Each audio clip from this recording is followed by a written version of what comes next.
देखो redemption of preference share का एक प्रैक्टिकल सम है, थोड़ा हेजी है, इसको हम थोड़ा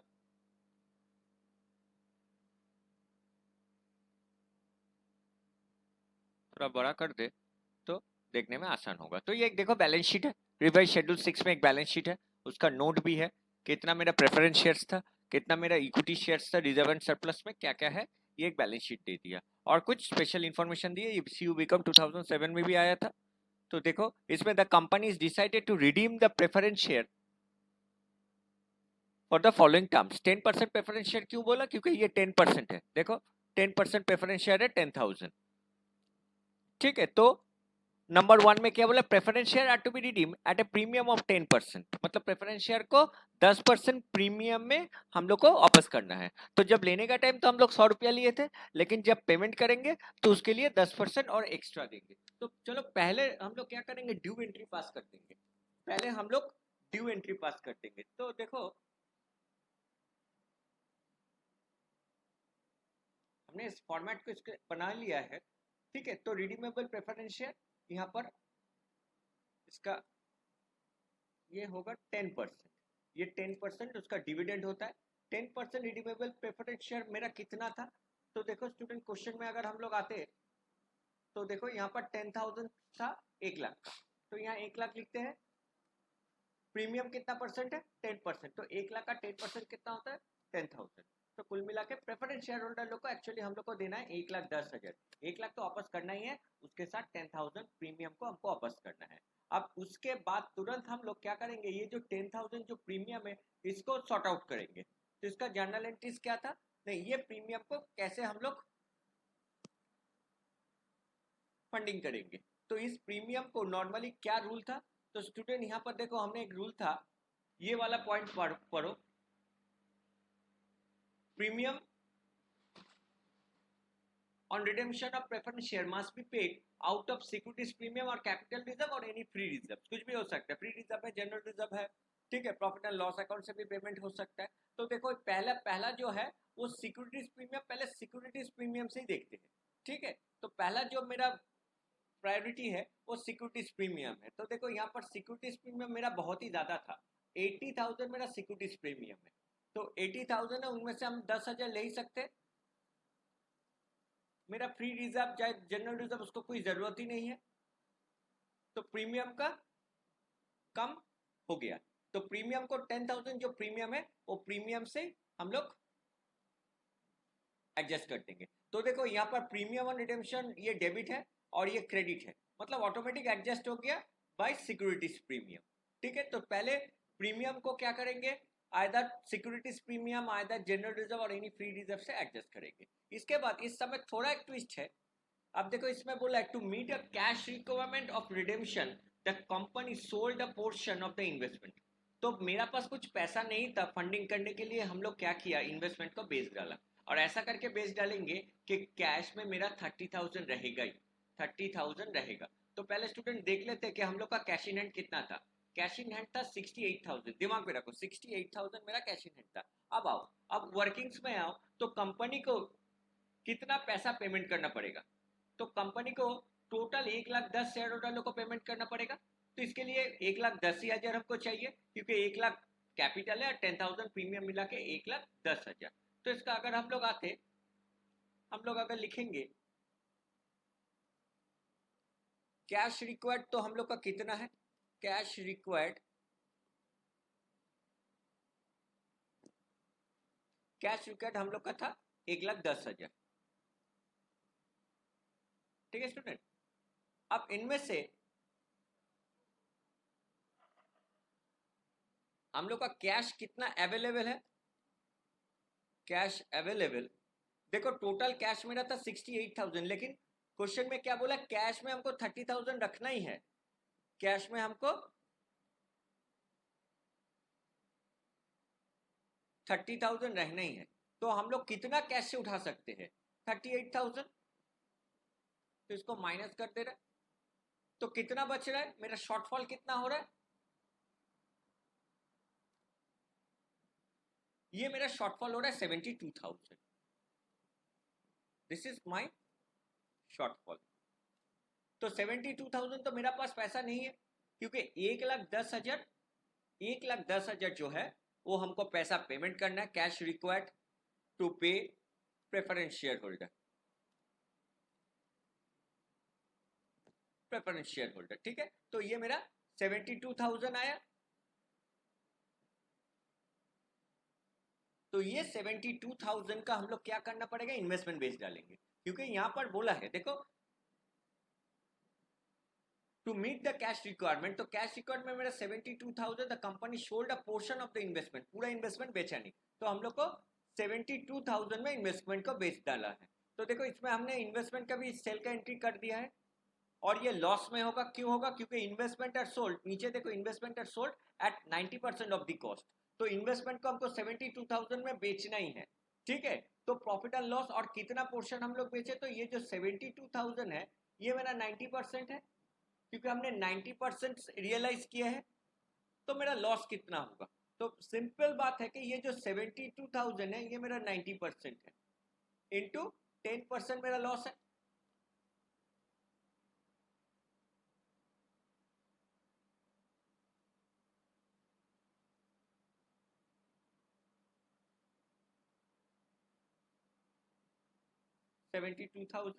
ये मेरा 90% है, तो 10% कितना होगा, 8,000।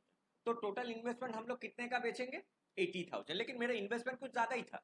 देखो बैलेंस शीट में हम लोग का इन्वेस्टमेंट 1 लाख था, लेकिन 1 लाख का बेचना नहीं पड़ेगा, क्योंकि हमको सिर्फ 80,000 ही बेचना है। 80,000 का 90% कितना होता है, देखो 72,000, और हमको कितना कैश का रिक्वायरमेंट था, 72,000 का कैश का रिक्वायरमेंट था, तो ये 72,000 आ गया। क्लियर स्टूडेंट, होप तुम लोग को समझ में आया है।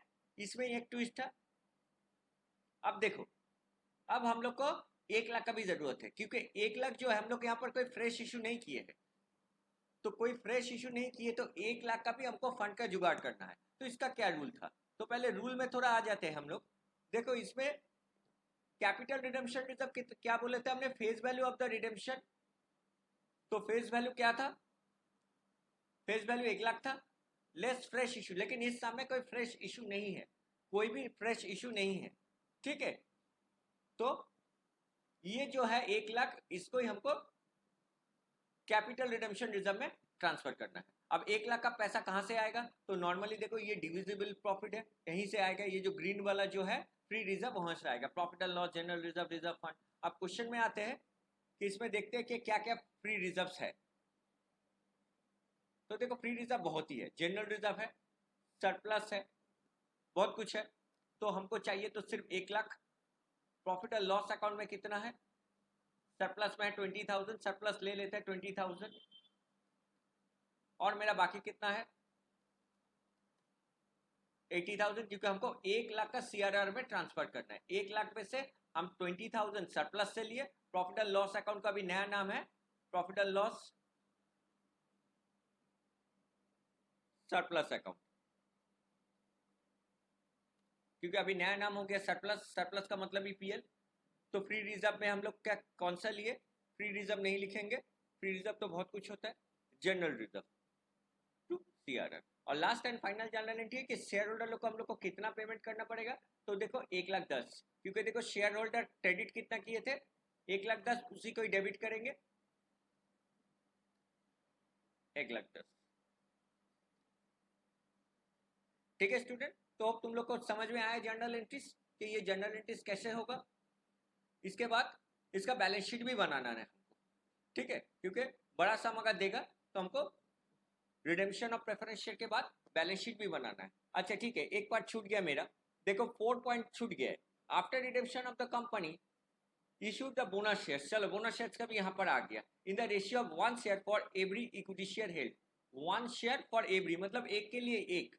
तो मेरा प्रेफरेंस शेयर इक्विटी शेयर कितना था 20,000 था, और 10 रुपये करके ही था, मतलब ये पूरा फुल्ली पेड ही था, तो ये पूरा मेरा फुल्ली पेड शेयर्स था। तो इसका रेशियो क्या होगा, सिंपल बात है कि मेरा एक शेयर्स के लिए, ओरिजिनल एक शेयर्स के लिए बोनस शेयर भी हम लोग को एक होगा। तो बोनस शेयर्स का जर्नल एंट्रीज भी हमको यहीं पर ही इंसर्ट करना है।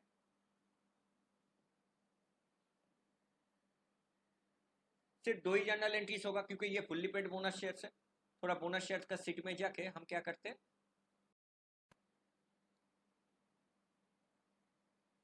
फुल्ली पेड का हम लोग जर्नल एंट्री थोड़ा ले लेते हैं।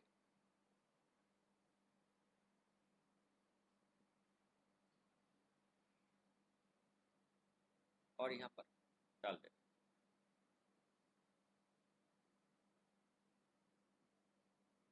ठीक है, ये फुल्ली पेड का है। तो देखो हमने रूल क्या बोला था, बोनस शेयर्स के लिए भी हम कुछ बोले थे कि बोनस शेयर इशू करने के लिए देखो ओरिजिनल शेयर एक है, तो भी थोड़ा कॉपी कर लेते हैं, अच्छा होगा।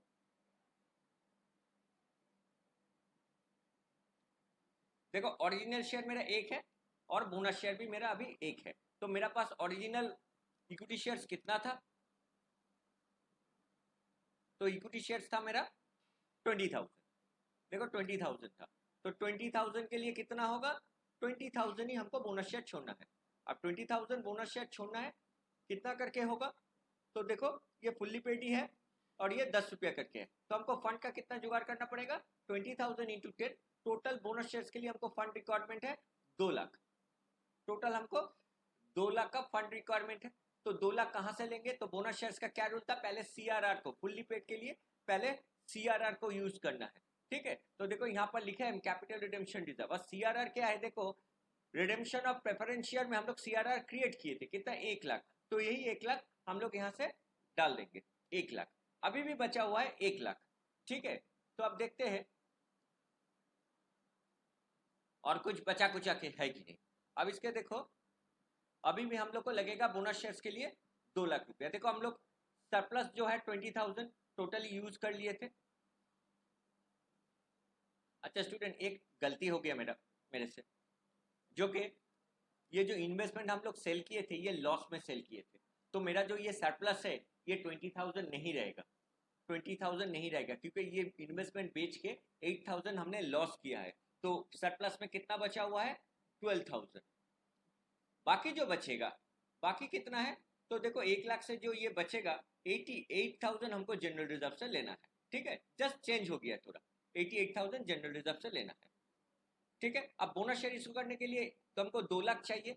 अब देखो जनरल रिजर्व में टोटल मेरा कितना था, 1,20,000 था, उसमें से 88 तो हमको सीआरआर में ट्रांसफर करने के लिए लग गया रिडेम्पशन ऑफ प्रेफरेंस शेयर में, तो बाकी कितना बचा, तो हम लोग लिख सकते हैं 1,20,000 माइनस 88,000, 1,32,000। अभी भी मेरा नहीं हो रहा है, तो हम लोग सिक्योरिटीज प्रीमियम को भी ले सकते हैं। प्रॉफिट एंड लॉस अकाउंट तो मेरा कुछ है ही नहीं यहाँ पर, तो बाकी कितना बचा उसको हम सिक्योरिटीज प्रीमियम से ले सकते हैं। लेकिन सिक्योरिटीज प्रीमियम भी हम थोड़ा देख लेंगे कि सिक्योरिटीज प्रीमियम ऑलरेडी हम लोग डेबिट कर चुके 10,000, और ठीक है, तो मेरा टोटल सिक्योरिटीज प्रीमियम जो था, सिक्योरिटीज प्रीमियम जो था 80,000 था, और 80,000 में 10,000 ऑलरेडी इशू हो गया फॉर प्रीमियम ऑन रिडेम्पशन, तो लेफ्ट कितना है 70,000, और मार्केट में यहाँ पर हम लोग कुछ शेयर भी नहीं इशू किए, तो सिक्योरिटीज प्रीमियम मेरा 70,000 ही है। तो हमको यहाँ कितना पैसे का रिक्वायरमेंट है, 2 लाख से, ये तो 2 लाख है, लेकिन इसमें क्या होगा,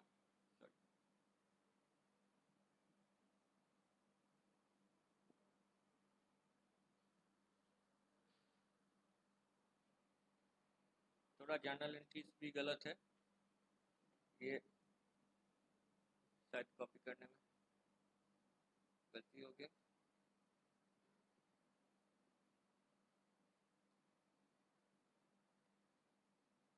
तो हमको 2 lakh total share bonus to share holder में डालना है। अब 2 लाख में से देखो 1,32,000 हमको इंतजाम हो गया, तो बाकी जो है वो सिक्योरिटीज प्रीमियम से हम लोग ले सकते। तो सिक्योरिटीज प्रीमियम से कितना होगा,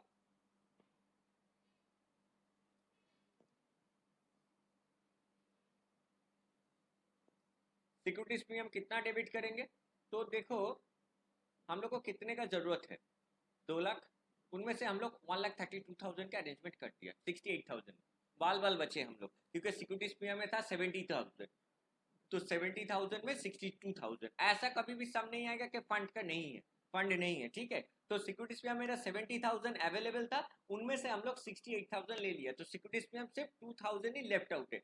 जब हम लोग बैलेंस शीट बनाएंगे तब सिक्योरिटीज प्रीमियम में हम लोग को 2,000 लिखना है। तो ये sum issue of shares, sorry redemption of preference share with bonus shares दोनों ही हो गया हम लोग का, ठीक है। अब ये सब करने के बाद हम लोग एक बैलेंस शीट भी बनाना है। चलो बैलेंस शीट कैसे बनाते हैं देख लेते हैं। नीचे हम लोग का बैलेंस शीट का फॉर्मेट कर रहे हैं।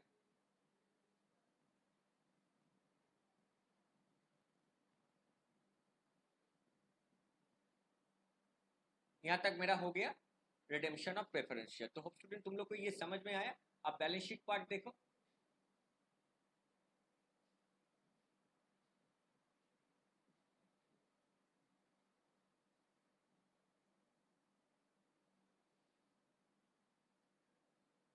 तो बैलेंस शीट हमको देखना है।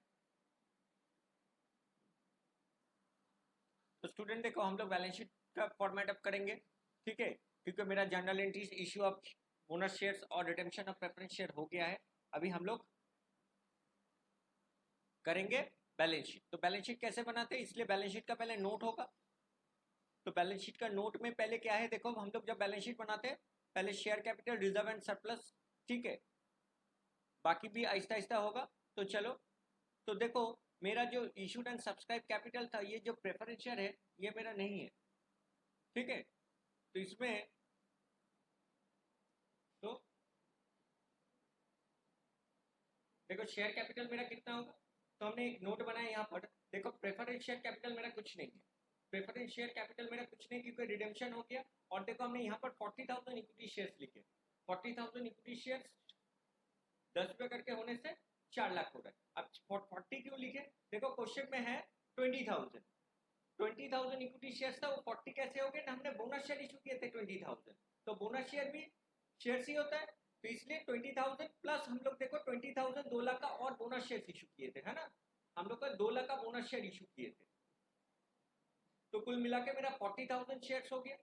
तो मेरा शेयर कैपिटल हो गया 4 लाख। रिजर्व एंड सरप्लस में देखो मेरा जनरल रिजर्व सरप्लस कुछ भी नहीं है।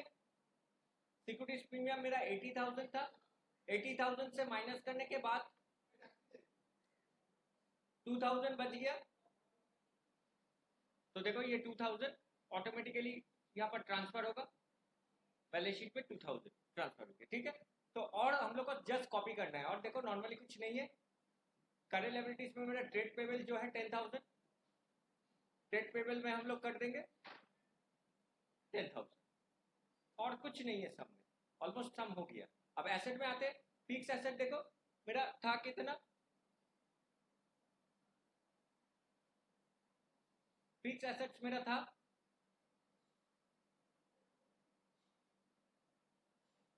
3,10,000।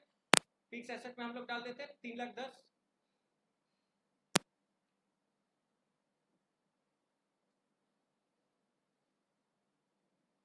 फिक्स एसेट का टेंजेबल में डालते हैं।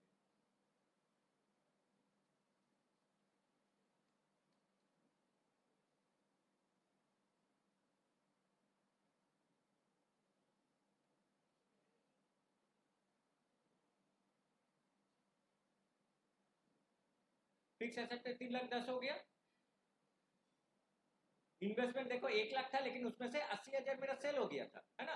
तो इन्वेस्टमेंट कितना होगा, तो देखो नॉन करेंट इन्वेस्टमेंट में हम लोग लिखेंगे सिर्फ 20,000। कैसे आया, 1 लाख माइनस 20,000। इसके बाद देखो क्या है, करंट एसेट में मेरा इन्वेंट्रीज था 25,000, इन्वेंट्रीज में मेरा कुछ नहीं है, तो लिख देते हैं 25,000। ट्रेड रिसीवेबल में 27,000, और कैश इक्विवेलेंट कितना बोले थे स्टूडेंट, 30,000 हमको रखना पड़ेगा, तो 30,000। तो देखो बैलेंस शीट मैच हो गया, ठीक है। कैश इक्विवेलेंट फिर से बोल रहे हैं क्योंकि यहाँ पर हम लोग कैश को यूज किए थे, 38,000 कैश को इश्यू किए थे, 30,000 रख के 38,000 मेरा कैश विड्रॉन हुआ था टू पे ऑफ द प्रेफरेंस शेयर होता है, ठीक है, बस यही है। तो नॉर्मली नोट्स हम लोग को शेयर कैपिटल और रिजर्व एंड सरप्लस भी बनाना पड़ेगा, ठीक है। और जो एसेट अगर कुछ बिचेगा तब जाके इसका ये होगा। तो होप स्टूडेंट तुम लोग को ये समझ में आया है। इस सम को अच्छे से देखो, इस सम का पीडीएफ भी हम भेज देंगे, इसका सोल्यूशन और क्वेश्चन दोनों ही हम भेज देंगे। इसको अच्छे से देखो, जर्नल एंट्रीज ज्यादा से ज्यादा देखो। नॉर्मल एक्चुअली जो रिडेम्पशन ऑफ प्रेफरेंस शेयर है उसका 1, 2,